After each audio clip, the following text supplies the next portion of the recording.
Wait Till Helen Comes by Mary Downing Hahn, Chapter 3. That evening, after Dave's friends left, we had our first dinner in the church. Mom and Dave did most of the talking. They didn't make much of an effort to involve us in the plans they were making for their art projects.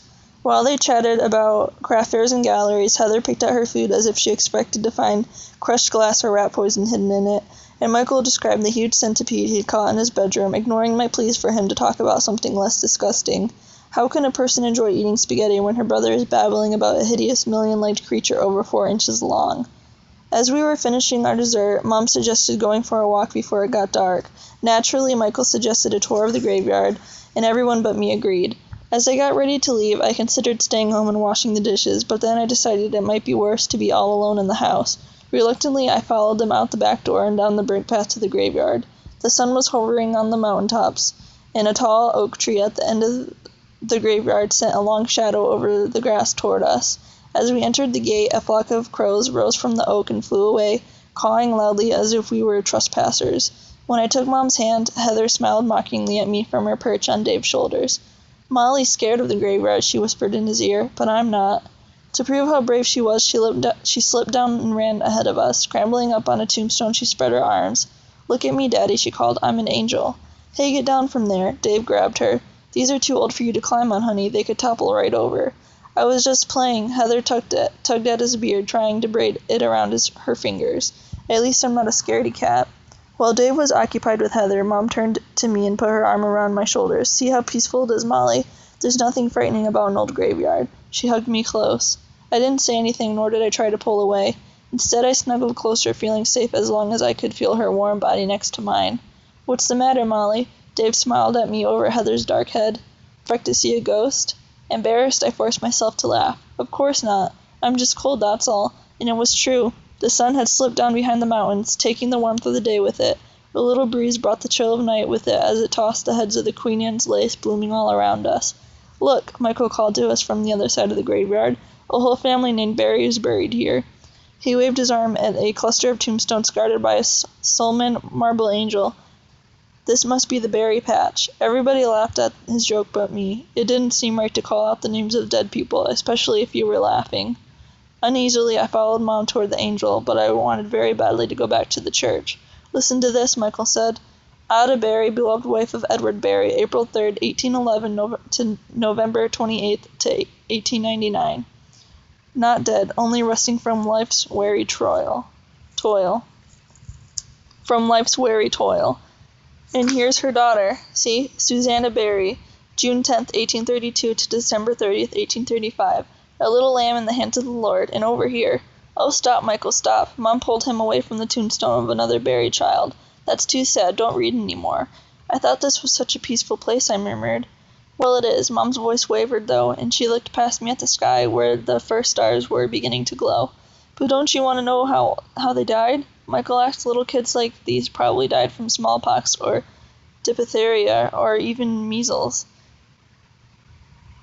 And the one right here, Adam Barry, died in 1863, and he was 21. He was probably killed in the Civil War, a Yankee soldier. Think of that." "It's getting dark," I said, pointing out the obvious. "Why don't we go back to the church?" "Yes," Mom agreed. "The mosquitoes have found me." "Where has Heather run off to?" Dave scanned the graveyard, growing so dark now that everything was gray and indistinct. "There she is." Michael pointed to the far end of the graveyard where the oak tree stood. In the shadows, we could barely see Heather poking around in the weeds. "Come on, Heather," Dave called. "You've got all day tomorrow to explore this place. None of these folks is going anywhere." He and Mom chuckled, and he put his arm around her waist and whispered something in her ear that made her giggle. Glancing at Heather, I saw her stop and stare at Dave and Mom. Even in the darkness, I could see the look of hatred that flashed across her pale face at the sight of him embracing Mom.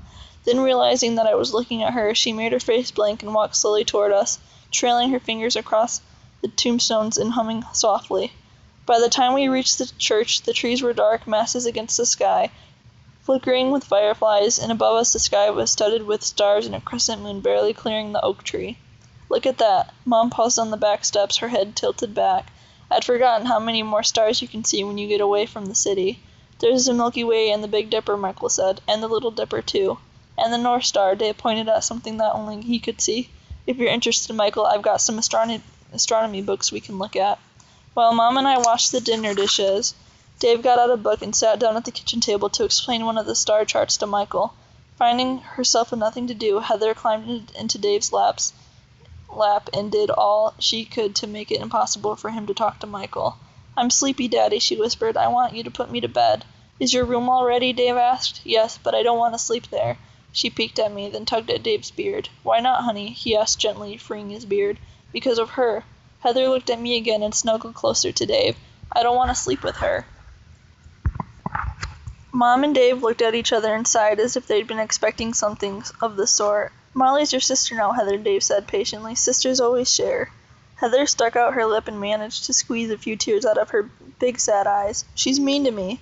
"Oh, Heather," Mom said softly, "Molly's not mean to you." When Mom tried to touch Heather's shoulder, she jerked away as if Mom had intended to hurt her. "You leave me alone," Heather cried. "You're mean too, and I hate you both. Him too." She glared at Michael, then turned to Dave. "I don't want to live here with them. I want my own mother back." There was a little silence in the kitchen, which made all the night noises, the crickets and the frogs and the wind and the leaves, seem louder. Now, honey." Dave stood up with Heather in his arms. "Daddy will tuck you in and tell you a little princess story. Wouldn't you like that?" Heather buried her face in her neck, but as he carried her out the door, she looked at me and stuck out her tongue. "Just ignore her, Molly," Mom said softly. "It's been a long day and we're all tired. You always make excuses for her, no matter what she says or does." I flopped down in a chair beside Michael. "She's a spoiled rotten." "Oh, Molly, can't you be more understanding?" Mom looked at me sadly. "She's such an unhappy little girl." "That doesn't give her the right to make us miserable, too. The only thing that would make her happy is for you and Dave to split up. Can't you see that's what she wants?" Mom shook her head. "That's a terrible thing to say, Molly. I'm ashamed of you." "Molly's right," Michael said. "Heather hates us. She's never going to be happy living here." "If we give her enough love, she'll change," Mom said. "I know she will." Michael and I looked at each other and shook our heads. Why couldn't Mom face facts? "You two could try a little harder," Mom added in a crosser voice. "You've never really given her a chance. Always running away from her, teasing her, making her cry." "Mom, that's not fair." I jumped to my feet, ready to run to my room. "I've tried and tried and tried, but she twists everything I do all around in lies, and then you believe her. Not me." Mom turned her back, and I leaned on the sink. "Just try harder, Molly, please." She kept her face hidden as she spoke, and I realized that she was crying. Running to her side, I put my arms around her and hugged her tightly, pressing my face into the little hollow beneath her collarbone. "Okay, Mom," I whispered, trying hard not to cry myself. "I'll try some more." Mom hugged me fiercely. "I'm sorry, Molly. I know you've tried. I'm just so discouraged. I thought by now Heather would be happier with us, but sometimes I'm afraid you and Michael are right. She doesn't want my love." She wiped her tears away with the back of her hand and sighed. "I don't know what to do. I love Dave so much and you all too, but Heather, I just don't know." She made herself a cup of peppermint tea and carried it out on the back porch. Knowing she wanted to be alone, I sat down beside Michael. While he studied the star chart, I thought about Mom. I hated to see her so unhappy, but I had no idea what I could do to help her feel better. Heather sat in the middle of everything, making all of us miserable, and as far as I could see, enjoying every minute of it.